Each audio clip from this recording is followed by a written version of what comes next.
Ayan, so balik tayo class. Let's have an example and apply natin class yung steps na sinabi natin dito. Ayan. Select enough nodes, choose the loops, apply KCL, and then apply KVL. Okay?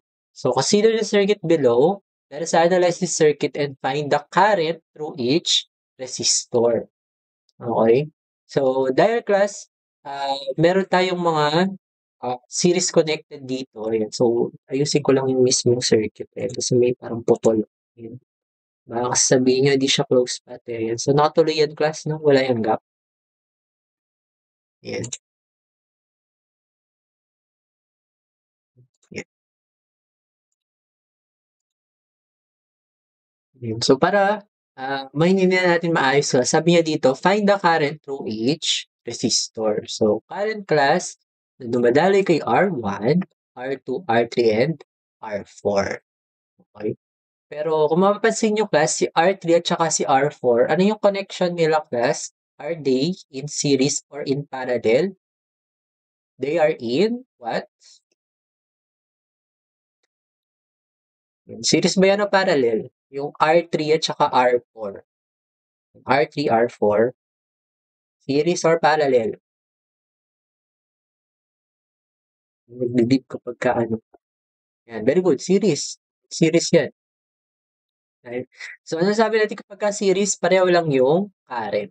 Okay, kaya class yung R3 at saka R4 na current natin dyan, isa lang yung value, equal lang. Okay? So, we can say na isang value na lang yun ng current. So, para sa circuit na to class, tatlo lang yung hinahanap nating current. Current kay R1, kay R2, at saka yung current class through R3 and R4. Okay? Yan. So, ito yung circuit class. So, yung unang step natin, di ba? Hanapin daw natin yung node class wherein ma-observe natin lahat ng currents na meron sa circuit natin. So, ito yung node na yun, class. Okay? So, kamukha lang siya nung example natin doon sa KCL, di ba? Pareho lang yung itsura niya. Okay? So, meron tayong node dito tsaka node sa ilalim, di ba? And then from our observation doon sa kanina, pareho lang yung magiging currents ng dalawang nodes na yon. Kaya isa na yung piliin natin, yung node dito sa itaas. Pwede din sa ilalim class, you'll arrive with the same answer. Okay? Ayan. Sa node kasi na to class, ayan, makikita na natin lahat ng currents sa buong circuit. Step number 2 class, mag-assign daw tayo ng loop. Okay? Sa mga close paths natin. So, ito yung unang close path class. Ayan. So, let's name that loop 1. And yung direction na sinet ko class is counterclockwise. Ganon din class with the neighboring loop. Sabihin natin that's loop 2. Next class, sulat natin yung currents class na pumapasok at saka lumalabas dito sa node A natin. Okay? So, there are a bunch of ways to actually do it. O pwede, papasok dito sa node A. Let's say that is I1. Okay? And then, yung dalawang currents class leaving yung ating node. That's I2 and I3. Okay? Sabihin natin, ayan, this is I2 and then this is I3. Okay? So, ano ba yung isang way? Pwede yung I1, okay, na papasok, okay, and then yung I3, pwede papasok din. Okay? And then, yung I2 naman natin, ayan, papasok, and then yung I3 natin, I1 natin, papasok din. Okay? So, ang mangyayari ng class, kapag balabaliktad yung mga directions natin ng current, anong nangyayari, di ba, nag-iba lang yung itsura ng KCL equations natin. Ang tendency nun class is, hindi naman mag-iiba yung value, mag-iiba lang yung sign niya. Okay? So, wag mag-alala. Kahit alin naman doon, i-accept ko class as long as tama yung inyong solution. Okay? O, kasi minsan nakukuha yung answer, iba naman yung solution, eh. So, siyempre bawal yun, class. Sa lecture class, ang pinangalan niya dito is Node B, pero kahit anong pangalan class pwede. So, for uniformity purposes, sige, palitan natin ng Node B 'to para pareho sa ating, ah, lecture. So, the third step is apply KCL, okay? So, yun yung gagawin na natin yung KCL equation at node B. So, sum of entering natin sa node B ay I1 lang. And then that's equal to the sum of leaving si I2 at saka si I3. So, I1 is equal to I2 plus I3. Okay? So, ang gawin natin dito class, no, dahil unknown yung I1, I2, and I3, pagsama-samahin natin sila sa isang side ng equation. Ang ginawa natin dyan, tinranspose si I1 at saka si I3. So, magiging I1 minus I2 minus I3. That's equal to 0. So, let's set that as equation 1. O, kasi wala na tayong magagawa dito class kasi unknown yung I1, I2 at saka I3. Remember, di ba, yun yung pinapasolve ni problem. Find the current through each resistor. Yan. Okay? So, wala tayong magagawa dito. Proceed tayo dun sa next step natin. KVL dun sa dalawang loops natin. So, KVL at loop ah loop 1. So, KVL daw tayo at loop 1. Ano yung KVL natin dito class? Ayan, so, meron tayong tatlong components dito. Again, analyze natin yung direction ng loop and current at saka yung kung saan pumapasok na terminal pagdating naman sa voltage source natin.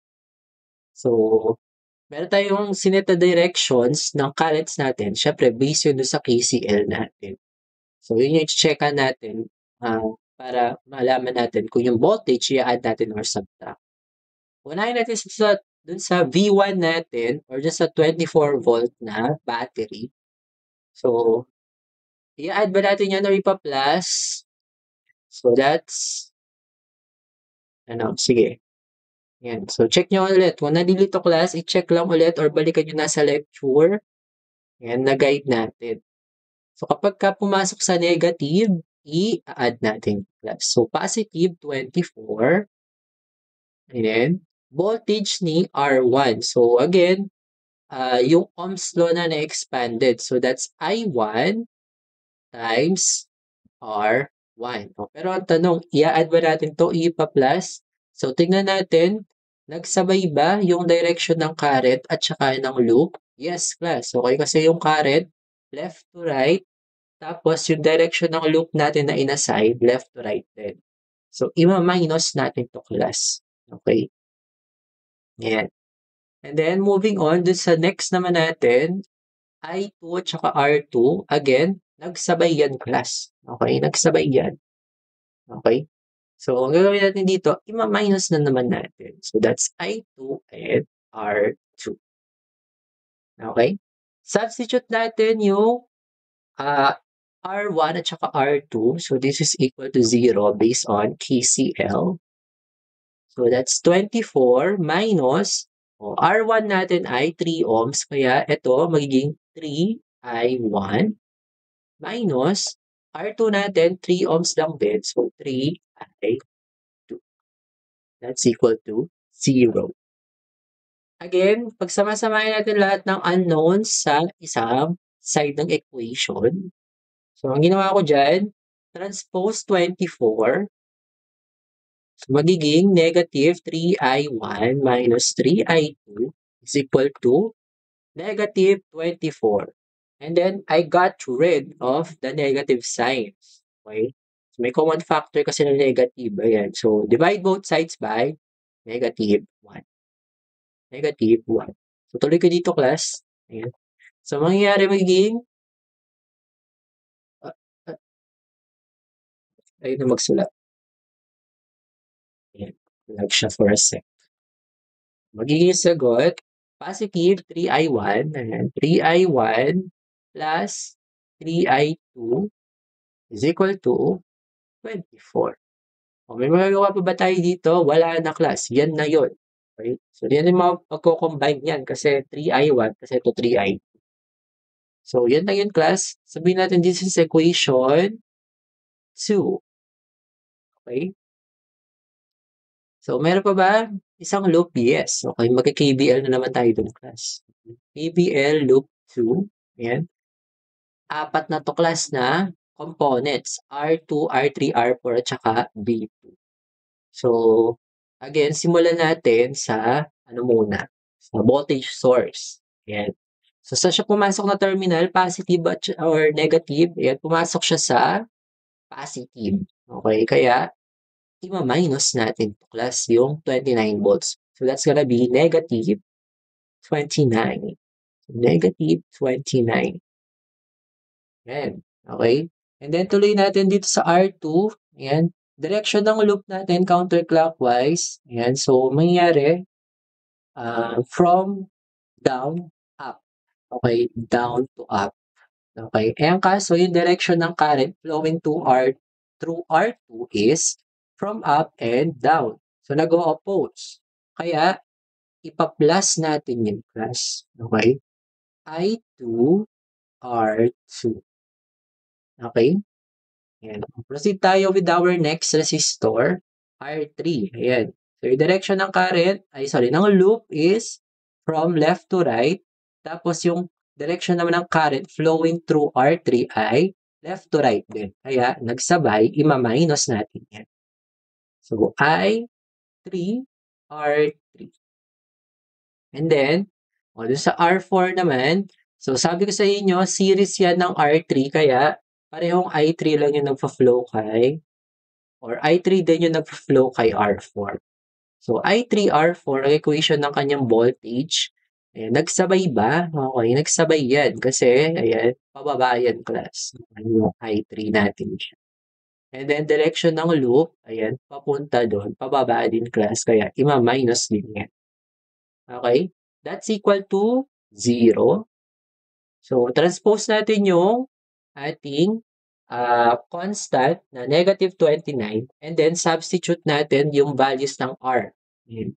So, R2 natin ay 3, 3i2 minus R3i, 3 din. So, 3i3. Tapos yung R4, 4. So, minus 4i3. And then that's equal to, transpose negative, magiging positive 29. Okay? Yan. So, simplify natin kasi may like terms tayo. 3i3 tsaka, negative 3i3 tsaka negative 4i3. So, magiging negative 7 minus 7i3 equal to 29. May common factor to class pero ayoko na siyang i-simplify. Ayan, pwede naman. Okay, pati yung equation 2 actually may common factor, di ba? So, pwede ba natin i-simplify pero wag na. Okay? So, ano meron tayo dito, class? No? Meron tayong 3 equations and 3 unknowns. Masosolve natin to, class, through systems of linear equation. Kung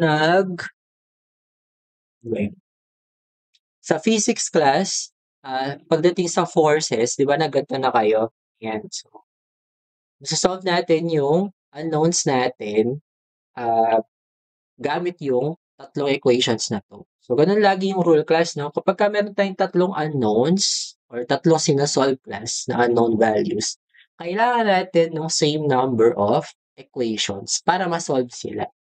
So, in this case, tatlo yung unknowns natin, I1, I2, at saka I3. So, kailangan tatlo yung equations natin. Thankfully, Kirchhoff's laws provided us those equations. So, ano yung equations na yun? Equation 1, I1, so, try natin dito, class, sa taas. I1 minus I2 minus I3 is equal to 0. And then, equation 2 natin, 3I1 plus 3I2 is equal to 24.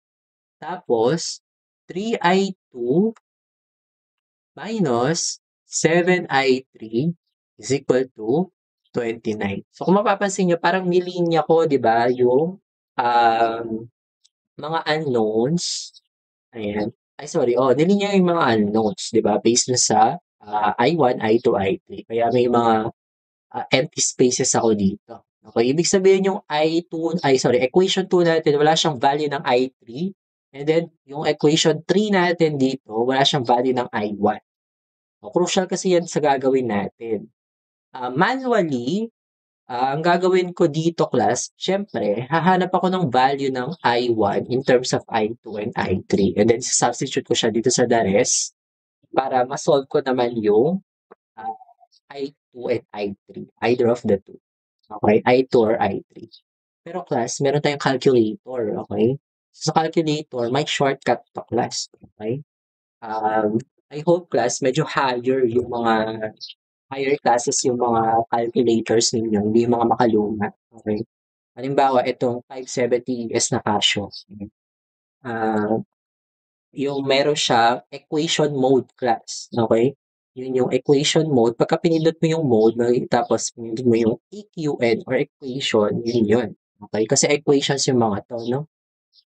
For a moment, class, no? Ay papakita ko kasi ah, meron akong honest dito. May calculator ako sa akin. Ay, natanggal yung presentation. Tama yun. Present ko lang yung buong screen ko, class.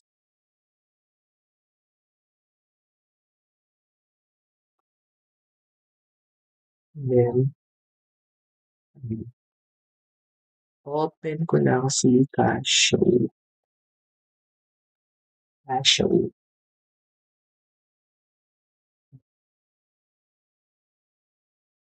991. Ayan. Ayan. So, may scientific calculator naman lahat. No? Siguro naman meron kayo lahat. No? So, balikan lang natin. Ala, nawala. Ay, hindi. Ito pala. Example pala. RNI. Ayan. Tapos, ayan, mag-calculator tayo. Yan, di ba? Galing, may calcu ako. Kaya nyo kayo lang. Ayan. So, may calcu naman lahat, no? Sana naman, no? Kasi may pinagdaanan nyo na yung P6, eh. Tsaka, may rip naman kung wala kayong calculator sa P6. Nasisiro kayo doon. Okay? Ayan. So, I hope class medyo advanced yung calculator ninyo. Anyway, sa face-to-face classes, sige, i-discuss ko yung manual nito for your benefit. Pero sana advance yung mga calculators ninyo para mas madali yung buhay. Okay? Medyo i-highlight ko class yung use ng calculator sa ating computations. Kasi mga computer engineering, yung mga earliest computers are actually calculators. Okay? Ayan. So, para ma-solve natin 'to class 'no, meron tayong 3 unknowns. Gagamitin natin yung equation mode, ayan. So, pindutin mode tapos hanapin niyo yung equation dito sa listahan natin. So, sa Casio class madalas that's 5, ayan. And then mapupunta kayo dito class sa menu na 'to class and then, sasabihin sa inyo class kung or itatanong kung ilan yung unknowns or yung type nung mga equations natin. So, yung mga equations natin dito class, sa Kirchhoff's laws, madalas linear equations or halos lahat, sorry, lahat linear equations. So, yun yung nasa 1 at saka 2 dito sa options natin. Okay? Yun yung mga linear. Okay? Linear kasi yung highest degree nila ay 1. Okay? And then yung 1 and 2 class, yung pinagkaiba niyan is yung number ng unknowns. Sa number 1, dalawa yung unknowns, x at saka y. Okay? And then yung nasa kabila class, yun yung constant. And then sa number 2, tatlo yung unknowns. Dahil dito sa example natin, tatlo ang unknowns class, 2 yung pipindutin ko. Okay? And then, ang mangyayari, mapupunta kayo sa tabular na to, tabular form ng input. Manghihingi siya ng values, kada isang row, A, B, C, at saka D. So, kada isang row class, isang equation yan. So, yung equation dito sa first row natin, yun yung ilalagay natin dito sa or yun yung kung saan natin ilalagay yung first equation natin. Okay? Ayan, mas maganda kung face to face 'to 'no. Pero anyways, naka-record naman 'to class. So, sa face to face, balikan natin 'to 'no.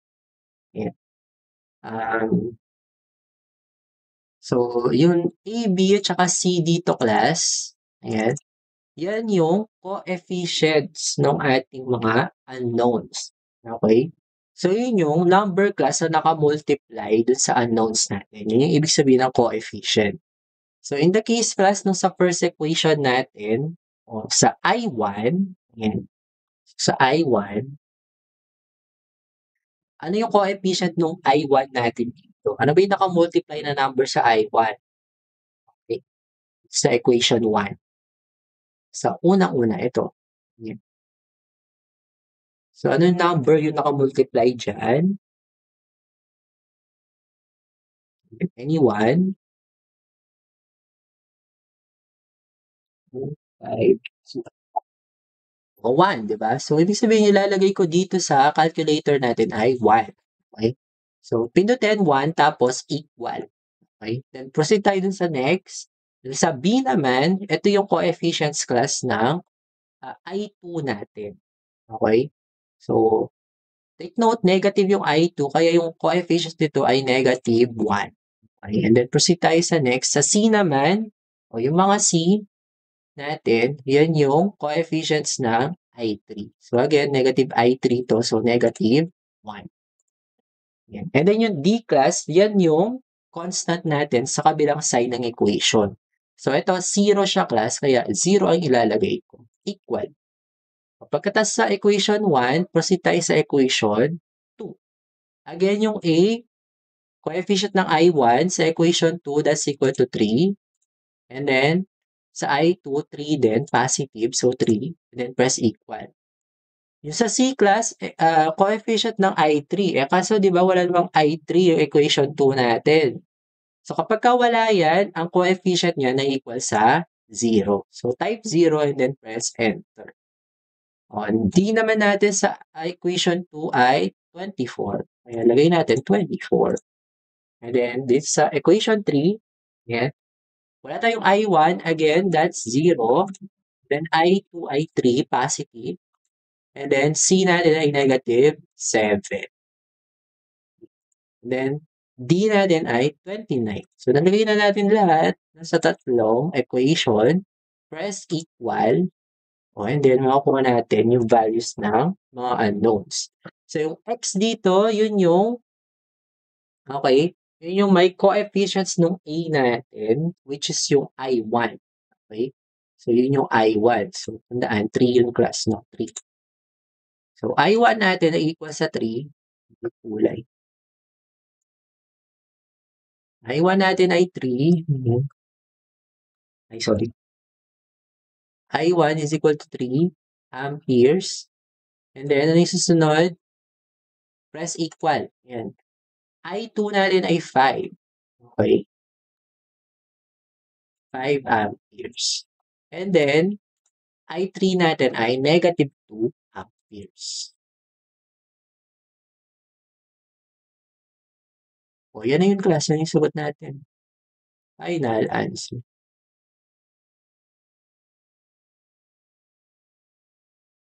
O, para i-check kung tama, check natin gamitin yung KCL. Gamit yung KCL. Sabi natin sa KCL, di ba? I1 is equal to I2 plus I3. O, para ma-solve natin kung equal ba talaga, ayan, check natin yung equality. O, I1, substitute natin. 3 is equal to I2, 5 plus I3 natin ay -2. So, that's -2. Ito ay 3 is equal to 5 minus 2. Okay? So, 3 is equal to 5 minus 2 ay 3. So, tama class yung ginawa natin. Diba? O, yun na yun. Yun yung sagot. Diba? Meron na tayong answer. So, yes class, possible na negative yung isang current dito. The only thing is kung bakit siya naging negative is because naka-flip or baliktad class yung ating direction for I3. Okay? So, dapat entering siya ng node B. Okay? Para positive siya. Okay? Yan. So, ang mangyayari, magiging positive siya nun class, but still satisfied yung KCL. Pero pwede na to class. Okay? Tama naman yung direction kasi natin. Consistent tayo. Question sa ating example number 1. Okay? So, medyo detailed lang to class, no? Kasi, detail natin, di ba, I1 tapos R1 dito. Pero, pwedeng dire-diretso na class, di ba? Kasi nakatingin naman tayo dun sa values ng R1, di ba? So, pwedeng diretso na kayo dito sa 24 minus 3I1 minus 3I2. Some people would also add na agad. Okay? So, halimbawa, dito sa 3I3, 4I3, nakita nila, pareho lang yung current na nagpo-flow. So, common term sila class, kaya pinag-a-add na nila agad 7. Okay? So, 7 na agad. So, depende sa technique nyo class, as long as tama. Nakakasunod, yun, mukhang wala nakakasunod. Okay? Wala nagre-react. So, pag may question class, sasabihin lang. Okay? Hindi ko kasi ma-assess masyado, no? This is better and face-to-face. Anyway, class, next week, bayan natin. Sige. Okay? Yan. Next, isa pang example class. So, parang pareho lang siya. Pero, ang pinapanap dito class, iba. Okay? Hindi current. Meron tayong kasamang voltage. Okay? Ang nangyari kasi, binigay na yung isang current. Okay? Ayan, yung I1 daw natin equal sa 2 amperes. Okay? So, again, set tayo ng isang node. Let's say this is node A. Ayan, sana node A na yung ginamit dito. Ayan, okay. So, wala akong kinabit kasi nahihirapan akong mag-edit class. So, take note na lang, node A to class. Kung saan naka-define yung currents natin. Okay? And then, there are a couple of loops. So, this is loop 1 and then this is loop 2. Ayan. So, kompleto na lang yung circuit. Ayan. Then, loop 1. Okay, so that's the first 2 steps, di ba? Mag-assign tayo ng node, mag-assign tayo ng loops. So, third step, number 3, mag-KCL tayo dun sa chosen node natin. Para sa circuit na to class, isang node lang, sapat na. Okay? So, node A tayo class. KCL at node A, sum of entering is equal to sum of leaving. Yung pumapasok na currents dito are I1 and I2. So, I1 plus I2 is equal to the sum of leaving. Isa na yung leaving dito class, that's I3. So, this is simply equal to I3. Substitute natin class, I1 natin dito ay 2 amperes. So, that's 2 plus I2 is equal to I3. Okay? And then, transpose natin lahat ng unknown sa kabilang side, sa left side ng equation, and then lahat ng constant sa right side ng equation. So, mangyayari magiging I2 minus I3 is equal to negative 2. Wala tayong magagawa dyan, class, kaya let's name this one as equation 1.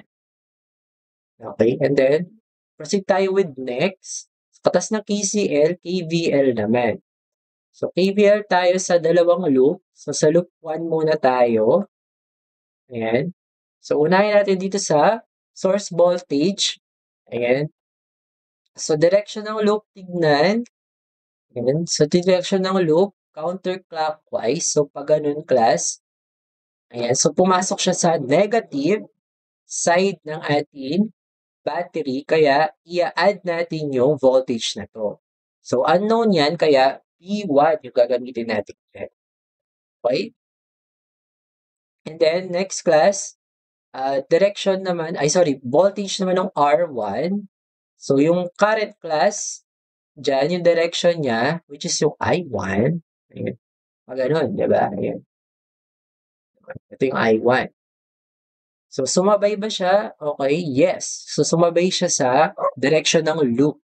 Kaya ang gagawin natin dito ay minus. So, I1, sorry, direction na natin class, no?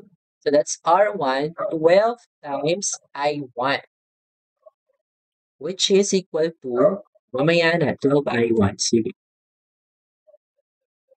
Okay, next, R2 naman.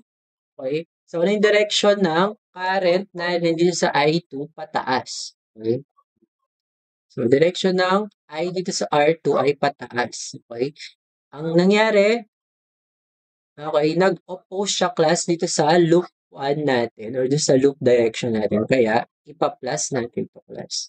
So, 6 I 2. Meron pa bang ibang component? Wala na class, kaya equate natin to sa 0, satisfying Kirchhoff's voltage law. Just a moment, class. O, continue tayo, class. Meron pa tayong magagawa dito sa KVL natin kasi may value tayo ng I1. So, substitute natin yon. So, tuloy ko dito sa taas, class. So, that's V1 minus 12. I1 natin ay 2. So, that's times 2 plus 6I2 equal to 0. That's V1 minus 24 plus 6I2 is equal to 0. Transpose natin yung negative 24 sa kabila. Okay, ang nangyayari sa equation natin nun would be V1 plus 6I2 is equal to positive 24. Okay? And then, let's note this one as our equation number 2. O, next, KVL naman tayo at loop 2. Simulan natin again with our source voltage. This time may value na siya, 21 volts. So, yung 21, yan. So, add ba natin or subtract? Tignan natin, pumasok yung loop class sa ating negative terminal. Kaya, i-add natin ito. So, positive 21. Okay? Yan. O, next, yung R3 natin. So, that's I3, R3. So, I3 class yung nagpo-flow na current dito kay R3. So, kahit pa dumaan yan class sa battery, I3 pa rin yan. Okay? So, yung direction ng current natin would be like that. Ayan, from right to left. Ayan, sumabay ba? Yes, class. Kaya ima-minus natin to. Okay? Ayan. Next, R2 naman. So, again, yung I natin dito, which is I2, pataas. So, sumabay ba siya sa ating loop direction? Yes. Kaya, ima-minus din natin yan. 6I2. And that's equal to 0. Kasi wala nang ibang component. So, meron ba tayong magagawa dito? Ayan. Ay, okay. Yung R3 pala natin ay 5. Okay, so substitute na natin yun. 5I3. Magagawa ba tayo dito? Yes. Transpose lang natin yung 21. Okay, transpose natin yung 21. Magiging negative 5I3 minus 6I2 is equal to negative 21. And then, divide natin both sides by negative 1. Kaya sa lecture class, biglang naging positive yan. Kasi nag-divide tayo both sides by negative 1. So, tuloy ko dito sa taas, pinakataas. Okay? So, 5I3 plus 6I2. Okay? Actually, in-arrange siya class, no? So, unahin natin yung 6I2. 6I2 plus 5I3 is equal to positive 21. Wala tayong magagawa dito, class, kasi unknown ang I2 at saka I3. Yun yung pinapanap ni problem. Actually, ayan, I2 at I3. So, lista natin to as our equation number 3. Okay? So, again, pwede nyo gamitin yung kanina, yung mode 5-2. Okay? Set lang natin yung V1 as our X, tas yung I1 ay yung I2 natin as Y, and then I3 as Z or Z. Okay? Pero yung ginawa natin dito sa ating lecture, sinolve muna natin yung I2 and I3 gamit ang, okay, using equations 1 and 3. Okay, kasi sa equations 1 and 3, meron tayong both I2 and I3. Dito kasi sa equation 2 class, V1 at saka I2 yung given. So, gamitin natin daw yung equation 1, I2 minus I3 equals sa negative 2, and then 6I2 plus 5I3 is equal to 21, which is equation 3. Ito class, masasolve din natin via calculator gamit yung mode 5. Okay? Pero instead of 2, 1 yung gagamitin natin kasi dalawa lang yung unknowns natin. Okay? So kapag dalawang unknowns, manghihingi yan ng dalawang equations. Okay? So ganun din, ilagay natin yung coefficients, pati yung mga constants, and then press equal. Okay? So, yung manual mode nito class, medyo basic lang kasi dalawa lang. Okay? Ang gagawin nyo dito is ipagko-combine nyo siya in a way na magka-cancel yung isang term natin, either I2 or I3. So, magka-cancel lang sila syempre kapagka pareho yung values nila, di ba? Ayan. So, paano natin gagawing equal? So, ima-manipulate natin yung either equation 1 or equation 3 dito. Okay? And for the sake of gawin natin siyang manual. Okay? So, multiply natin yung equation 1 sa 6. Okay? Or negative 6. Okay? Negative 6. Para makancel natin yung I2. Okay? So, mangyayari kasi sa equation natin nun would be negative 6I2 plus 6I3 kasi negative to class. And then sa equal to, 6 times 2 is 12. Okay, and then negative times negative ay positive. And then 6I2, equation 3 na to class, no? Rewrite ko lang. 5I3 is equal to 21. Okay? Yan. So, mangyayari dito class, next step, add natin yung dalawang equations na to. So, negative 6I2 plus positive 6I2 ay 0. So, magka-cancel to class. And then 6 plus 5I3 ay 11I3. Equal 12 plus 21 ay 33.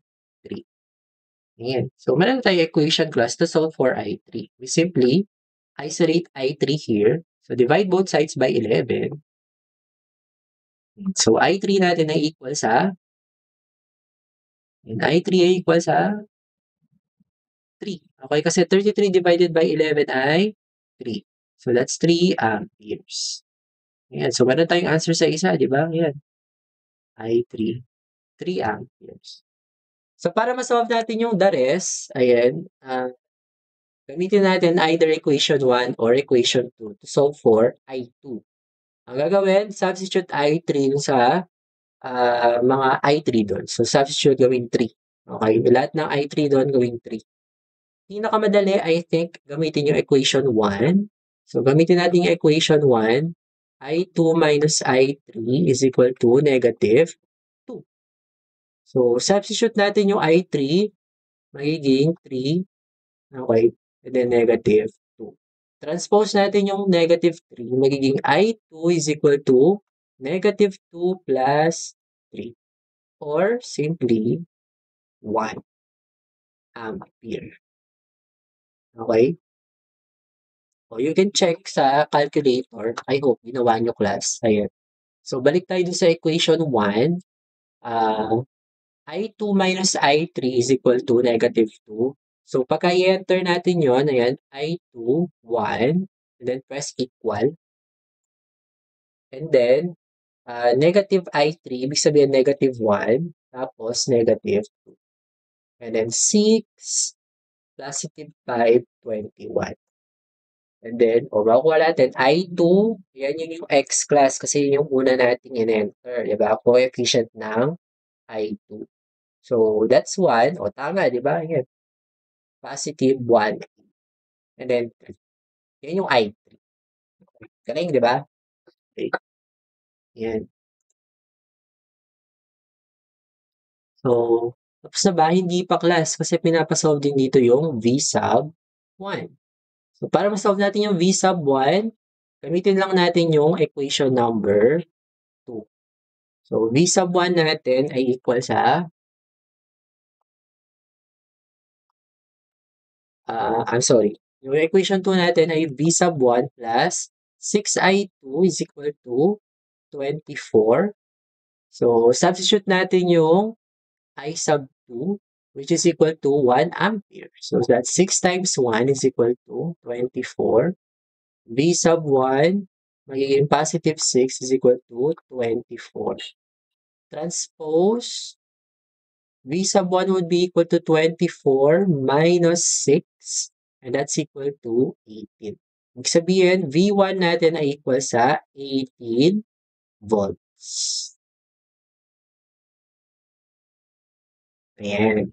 O, di ba? So, mas maganda, di ba, kapag kina-calculator natin, it saves us time and space sa solving kasi you don't have to use or manually do it. Systems of linear equations to class, no? I think lesson nyo to sa numerical methods. Tama ba? Nag-numerical methods na ba kayo? Hindi pa. Pero alam ko merong ganito sa um, meron ganito sa physics for engineers dapat. Sa equations ng forces. Ayan, yung may free body diagram. Alala niyo yung class. Okay. So, medyo dapat. Doon ako sa complicated doon. Okay. So, question so far. Ayan, question class. Sa example natin na to. Ayan, how about the others? Question.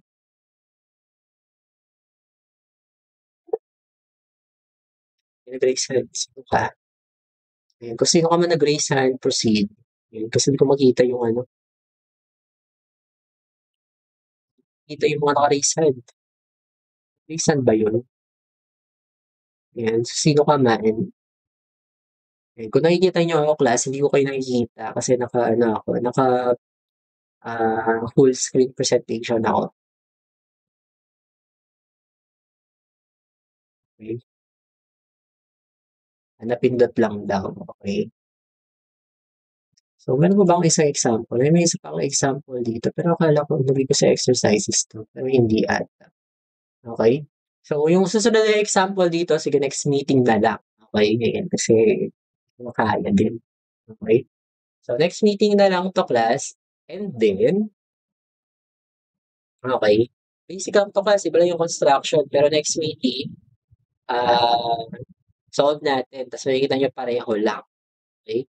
And then, pakisagutan class yung exercises natin sa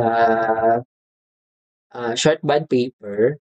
So, show your solutions and box your final answers to be submitted next week Tuesday. Kasi ayoko nag-check ng online class. Kung ipapapas ko yan next meeting, kailan yung next meeting natin?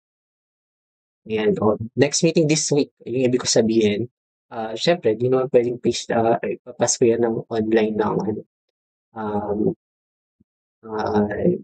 face-to-face. Yun. So, yung ipapasyo talaga. So, online yan, no? Ayoko nagpapapas ng online. So, pass nyo yan next week, Tuesday.